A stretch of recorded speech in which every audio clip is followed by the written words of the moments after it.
The Department of Public Health and Human Services is pleased to bring you Aging Horizons. Medicare, Medicaid, Social Security, fraud, legal issues, veterans benefits, and caregiving. Aging Horizons is a program dedicated to inform and prepare Montanans on these timely issues, making a difference to you and your loved ones. Here now is today's program host. Hi folks, today on Aging Horizons we have a very special show. We're going to be talking about sexual abuse in later life. What are the signs? What are the things you can do? Who are your advocates? Who can you check in with to see if this is something affecting you, a neighbor, a friend, a family member? We want to get you all the information we can on this very important topic, so come back. Did you just text me? I didn't want to disturb you if you were sleeping. Sleeping? I'm sitting right next to you, silly. There you are. Hey, I found a couple of Medicare helping programs online that I think we ought to look into. It says if we qualify, we can get help paying for our prescription drugs. Oh, and there's a program that can help pay our Part B premium. To learn more about extra help and Medicare savings programs, call your local SHIP counselor today. Maybe I better text him. I was diagnosed with diabetes in 1992 and I went into denial. It made me angry. I was a professional chef and I didn't want to change my eating style. It took me a long time to get serious about managing my health. My perspective changed from resentment to one of loving my body, the container for my spirit. Getting help from my diabetes educator supported my goals of improved self-care. I want to feel good and have a great life.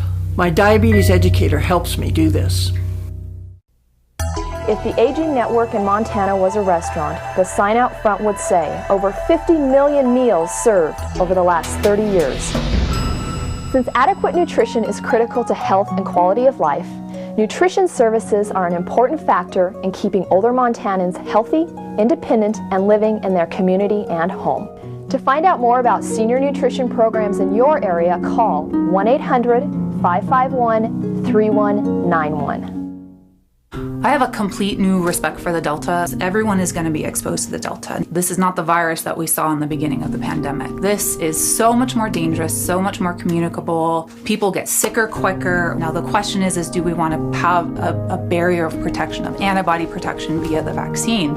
Or do you want to just go at it by yourself? The hospitals are full of people that are unvaccinated and they are just not full of people that have had the vaccine. The goal is to prevent people from getting hospitalized and dying, and that's exactly what the vaccine is doing. Hi folks, and welcome to Aging Horizons, brought to you by the Department of Public Health and Human Services. I'm your host, Kimmy Everman, and today we have a really good, albeit maybe difficult show for you. We're going to be talking about sexual abuse in later life, and we've got a couple of great advocates and folks that have been working on this program for quite some time. First, we have Victoria Green, and Victoria is a project coordinator at the Montana Crime Control Bureau. And the project we're talking about today is the Enhanced Training and Services to End Abuse in Later Life. Welcome, Victoria. Hi, nice to have you. Us. And then we also have Angie Barron, and Angie is the Abuse in Later Life advocate at the YWCA, and she's actually in Missoula. She, although this is a program that we can access all over the state, and we'll talk about that. But welcome to you both. Glad you could be here. Thank you. So Victoria, let's kind of start off with just having a discussion about, is this a big problem? Is this something that, the sexual abuse in later life, you don't hear that much about it. And so I'm glad you're working on a project, but I'd like to know more about what you're finding out. Yes. Unfortunately, this is an issue within our state, our nation, as well as globally. Sexual abuse in later life unfortunately occurs in all settings. This can include in a nursing home, assisted care facility. However, most incidences do occur within the household in your private homes. And 90% of the time, the perpetrator is a family member, friend, or trusted colleague of the family, including caregiver. That's not good news, is it? But the good news is that we're looking at this as a real important issue in our state. What are some of the signs or the indicators that we should be thinking about or looking for if we think someone or ourselves is being sexually abused? Yes. When it comes to identifying signs and indicators, there are physical signs and there are also behavioral signs. Some of the physical signs can be certain tenderness within the genital area. This can include bruises or bite marks or restraint marks on an individual. And there are also there are also non-contact offenses that occur, and that can include things such as exhibitionism or forced watching of pornographic material and unwanted sexual comments and suggestions.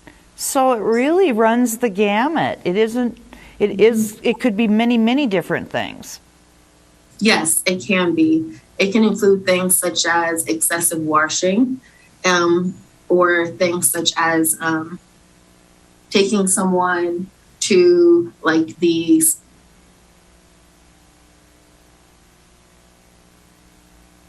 taking to the bathroom or shower. Yes, to the bathroom or showers. And Angie, now you're based in Missoula. Are you seeing a lot of issues with this at this point? Well, I knew such a problem existed, but it wasn't until I came into this position that I realized how big of an issue it is, and that just because somebody's later in life does not reduce the chances of them being assaulted sexually. So before we move on, what's the phone number people call to get to you to talk about this as an advocate? The YWCA is 406-543-6691. Super. And my line is 541-3494, directly to Abuse Later in Life Advocate. Okay. Thank you, Angie. Now, Victoria, you said that you had a sort of an excerpt that you wanted to read to us that was important to you. Do you want to do that? Yes, I will. It is a story taken from the Center of Elder Justice, and it does disclose the story of Rosa Mendez. It is short, and it does take place within a nursing facility. Yeah. Rosa Mendez, a 64-year-old former homemaker and part-time decorator, moved into a nursing home after surviving a brain aneurysm. The petite, devout woman sought comfort in the recovery care center while she was resting in bed and still adjusting to her home of 2 months. A fellow resident who she recognized from the common dining area entered her room. Without her assent, the physically imposing man shut the door with the directed purpose and ill intent. As Mrs. Mendez perceived the threat, the intruder brutally forced her down on the bed and thrust himself on her sexually, rendering her powerless and startling her into the recognition of the violation and the loss of her long-held dreams of serenity in later life. The offender was known to facility workers as combative and verbally assaulting to staffers and other residents within his 3-month stay. Days after the attack, while Mrs. Mendez retreated silently in terror and shame, her attacker bragged about his conquest and falsely accused his victim of giving him a sexually transmitted disease. Despite the shame and religious reserve which had bound her silence, Mrs. Mendez revealed the harrowing crime to her daughter nearly a month after the incident. The police and nursing home administration were notified, investigated, and expelled Mrs. Mendez offender from the facility. And he is now facing criminal prosecution. I'm going to ask you to stop there because we're running out of time, and we are going to finish that in the next segment. Folks, we have a whole lot more to talk about, and we want you to get the best contact and advocacy information we can give you. Come back.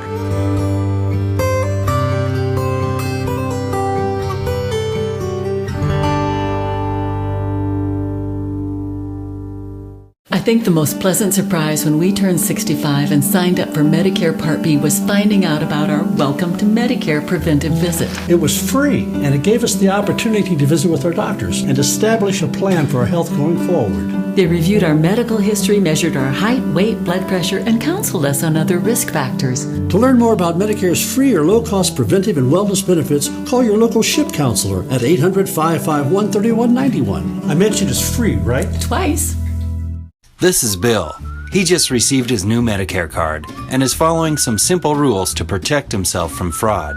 He knows to never give out his Medicare, Social Security, or bank number over the phone.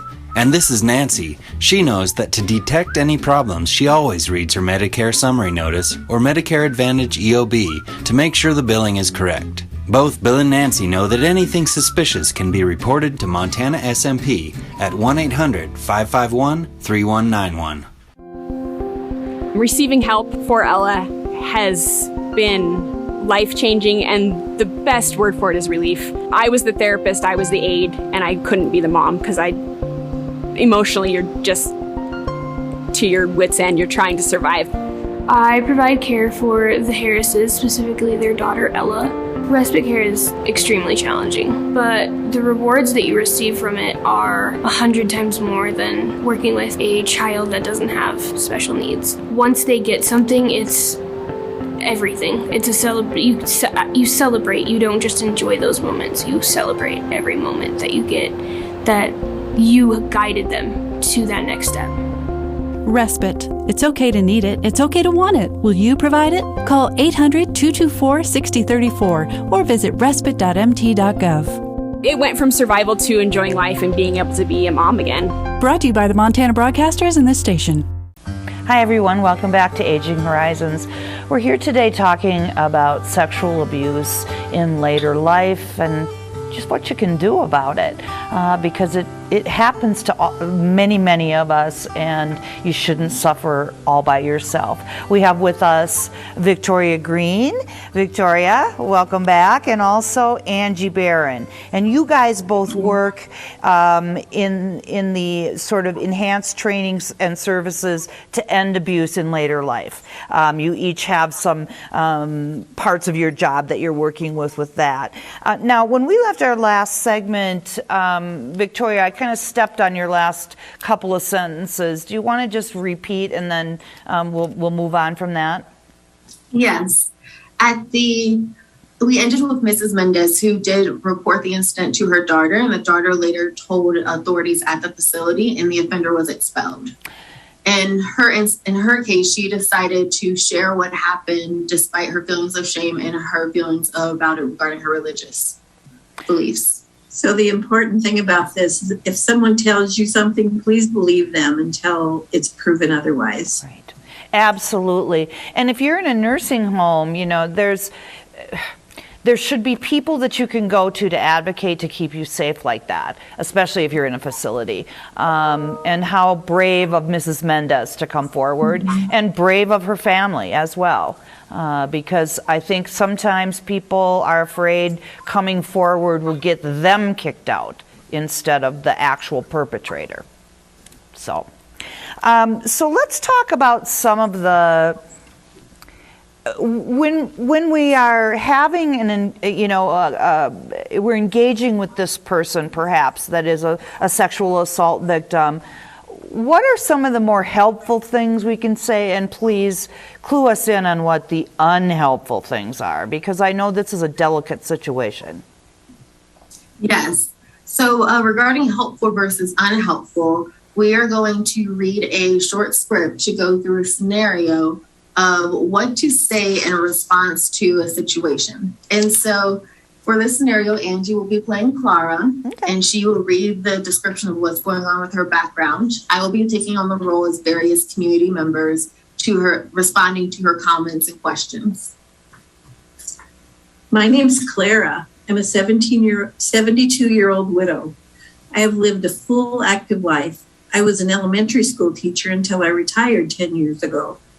I'm active at church and in a bridge club. Unfortunately, 8 years ago, I was in an automobile accident. A drunk driver hit me, and now I must use a wheelchair to get around. I have friends and neighbors who help me with groceries and housework. Excuse me. My son, Thomas, also helps around the house. Lately, some of my friends are more reluctant to come over if Thomas is home. Thomas is 53 and has many talents, so he has held a variety of jobs. My husband died when Thomas was only 12. Thomas has lived with me his whole life, except when he was in the Army. That is where he developed his fascination with guns. I don't mind the Army magazines that come to the house as much as the ones with girls in them. Sometimes he yells at me or gets out his guns and teases me with them. I've been thinking it is time for him to move out and get married. And I want to talk to my pastor. Hey, Pastor, I am really concerned about Thomas. Hi, Clara. I've been praying for Thomas too. I haven't seen him in church for a few years. You are his only hope for salvation. You must get him back to church.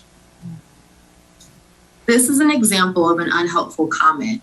With this comment, it is implying that it is Clara's responsibility to get Thomas back on track, despite the fact that Thomas is an adult, and that it also kind of shuts down the conversation so that Clara cannot elaborate further on the situation about what's going on. So next, we will repeat this, and I will provide a helpful comment for this situation.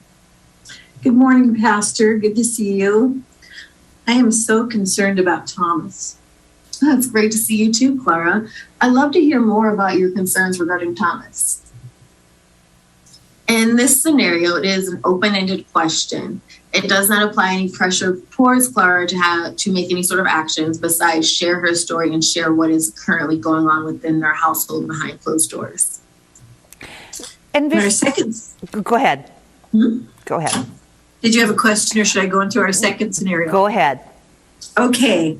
This is Clara to a relative. Hi, I'm glad you came to visit. Thomas brought home another gun yesterday. Why is he so fascinated with guns? You need to tell him to grow up and stop playing with guns and to get a real job. This is another example of an unhelpful comment. It shuts down the conversation. It doesn't address the fact that Thomas is finding money to purchase guns despite being unemployed and living essentially off of Clara. It also doesn't allow her to provide an opportunity to share more information about what's going on and why she's feeling discomfort, which is evident since Clara's friends are starting to feel uncomfortable around Thomas in general. Hi, thanks for coming to visit me while Thomas isn't home. He brought home another gun yesterday. Clara, I'm starting to fear for your safety when you have so many guns at home. Is there anything I can do to help you? Nice. This is an example of a helpful thing to say because it's asking a question, and it seems that Thomas already has a past background of being aggressive and making people feel uncomfortable. And so it's kind of leaving the door open so that Clara can elaborate on what's going on in her situation. Victoria and Angie, those were awesome ways, little vignettes to show us what's helpful versus what's not. I really appreciate you showing our audience how easy it can be to just be really supportive. And folks, that's what we want. We want to be supportive of these folks, let them know we believe them and that we want to help. Come on back, we have more for you.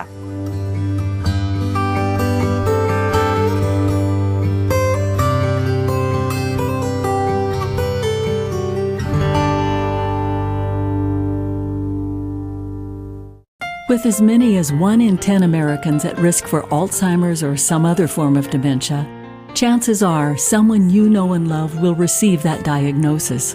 When that happens, you may well feel devastated, but know that you are not alone. Help is available. You don't have to face dementia by yourself. Call the free 24/7 Alzheimer's Association helpline, 800-272-3900, for guidance and support. It's been 27 years. I never thought I'd still be smoking, but here I am, COPD and all. I'm about to have a granddaughter. There's so much to show her, but I'm scared I won't be able to keep up like I used to. I kind of gave up on myself on quitting.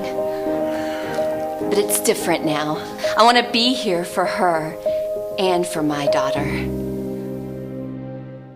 When I stopped showing up, Jim showed up at my door.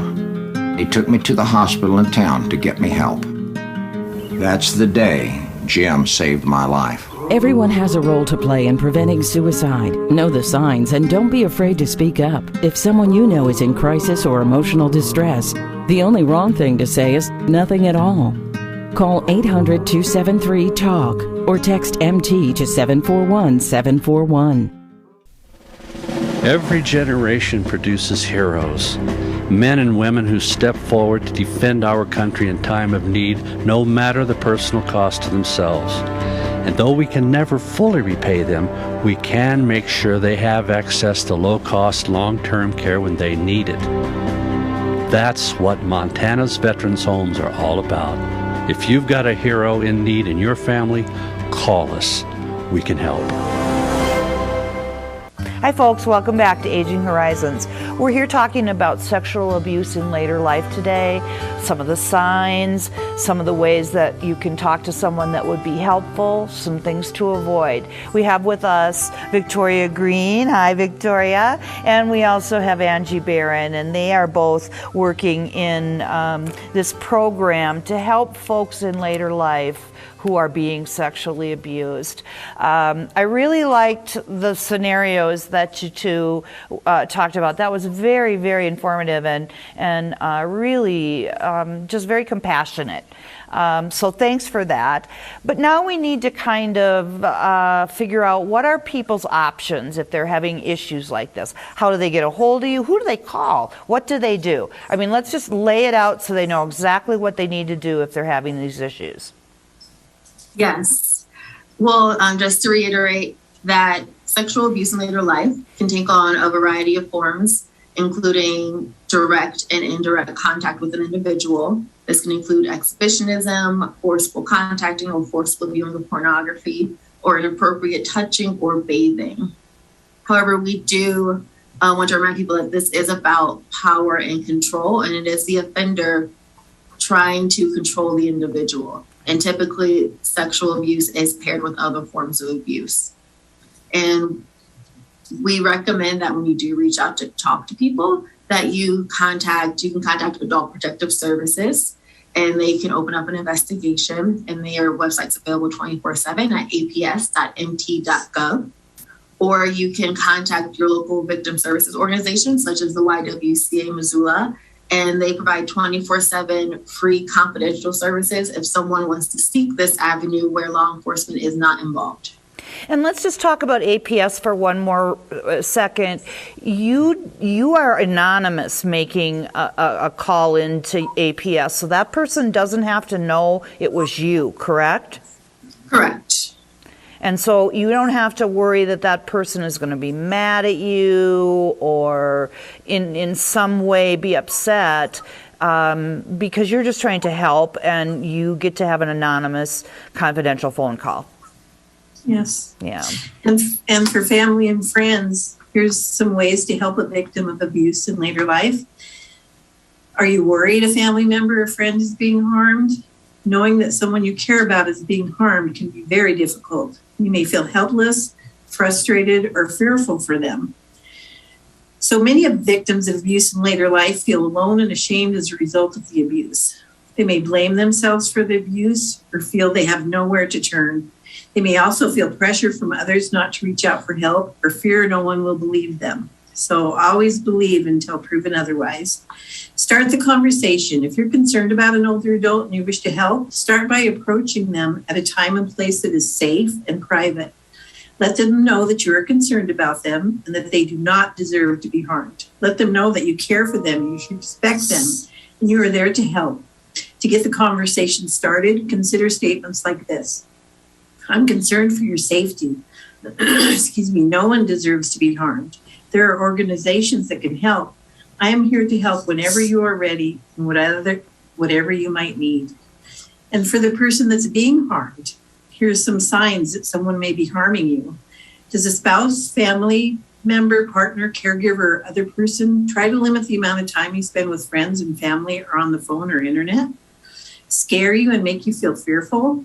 tell you that you can never do anything right, yell at you, and tell you that you're worthless or no good, make you feel as if you need to tiptoe around to prevent an outburst of anger, make you do things you don't want to, threaten to put you in a nursing home if you do not want to do what they want, touched you or forced you to do sexual things you do not want to do, take money or possessions from you without your permission, refuse to provide care or provided care in a way that was hurtful, throw or break items that are important to you, threaten to harm you in any way, hit, push, pinch, strangle, or slap you, or threaten to kill you.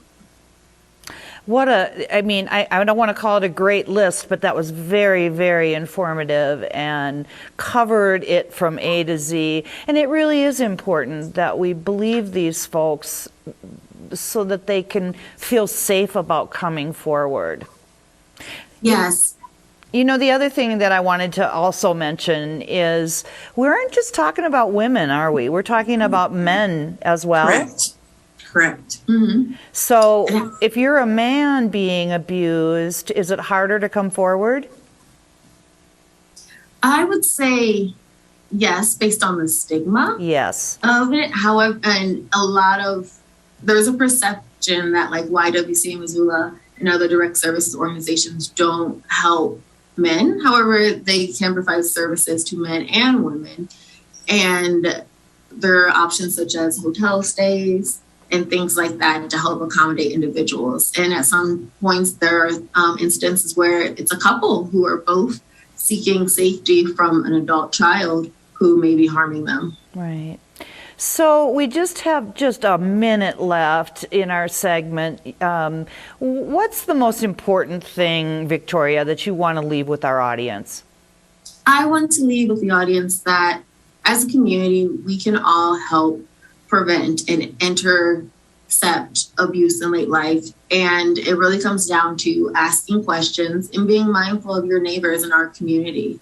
If someone behavior changes or they start to show up with bite marks, bruises, or restraint marks, it's okay to ask, like, are you all right? Is there anything I can do to help you? Or even inquire if that individual wants to speak. Yeah.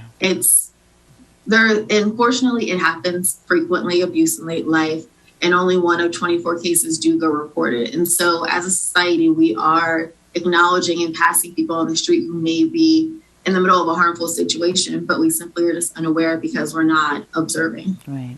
And Angie, thanks to you for being that advocate over there in Missoula and for all you're doing for the community as a boots on the ground worker. We really, really appreciate it. Thank you, Kimmy. And folks, remember, you do not have to live this way. Reach out. There's resources for you. For Aging Horizons, I'm Kimmy Everman.